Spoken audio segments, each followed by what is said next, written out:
casharkii labaad ayaa inoo soo dhammaad halkan kalarada ayaan joogin kii saddexaad ayaan ku qaban doonaa koonu iki chapter 2 ama cutubka labaad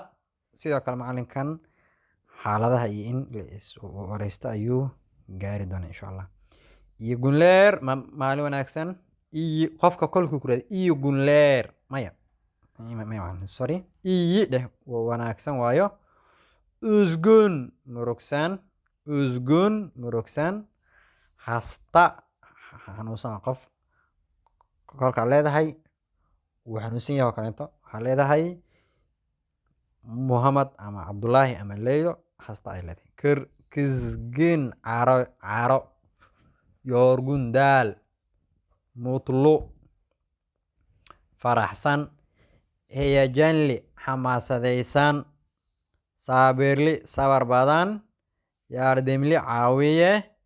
imseer niyadsan eraya kooban halkana been anigu mutluyum waan faraxsanahay seen adiguna toogsun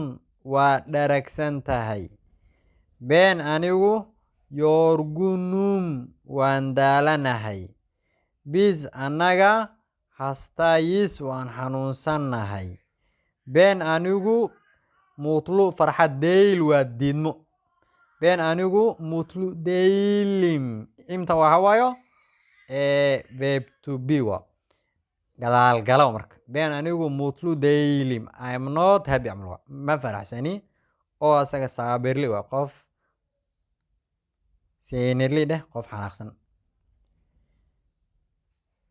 qaybtan kale ayaan gelinaa dialow wada sheekaysa halkaan sheekaysanayaa cali iyo amaal seen adigu neeradee yaashiyorsun halkeed ku nooshahay kolkaas yiri been anigu ankarada yaashiyorum ankara ayaan ku noolahay su-aal weydi wuxuu yidhi nee ish yaapiyorsun maxaad qabataa wuxuu ku jawaabay been anigu doctorum dhakhtar ayaan ahay been anigu oranjiyim waxaan ahay arday iyimisnis ma wanaagsan tahay ma fiican tahay camal waayo markaasuu yidhi evid haa iyiyim waan fiicanahay ama hayr maya ideylim ma fiicni evlimisin ma guursatay xaas miyaad leedahay waa evli waa guurka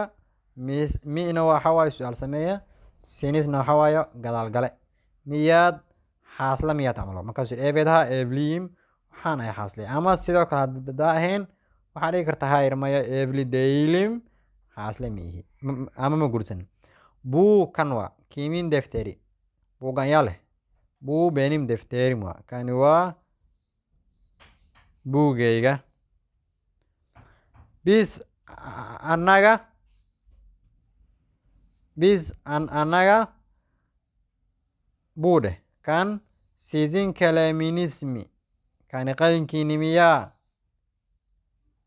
ama buu sizin kalaminismi kani qalinkaaga miyaa ama kolka tahay macna xushmad qalinkaaga miyaa kolka aad dad badan la hadlaysana qalinkiina miyaaya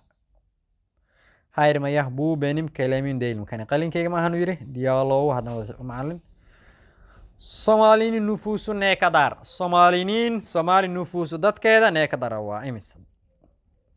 soomaalinin nufuusu 11 milyan dadka soomaaliya waa 11 milyan buuga macallin xilli hore ayuu macallin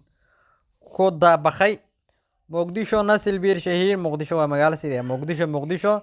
nasilbir shahiir waa magaalo sidee ah muqdisho waa magaalo sidee ah kolkaas yiri muqdisho buyug bir shahiir waa magaalo weyn dialow haddana macallin merhaba benim adim riita magaciiga waa riita mileeyatine waa maxay mileedkaaga jinsiyadaada been anigu soomaaliyim memnun oldum kula wanaagsan bende sidoo kale memnun oldum kula wanaagsan halkaas ayaan kusoo gogaday macallinkii saddexaad waa inoo ka afraad insha allah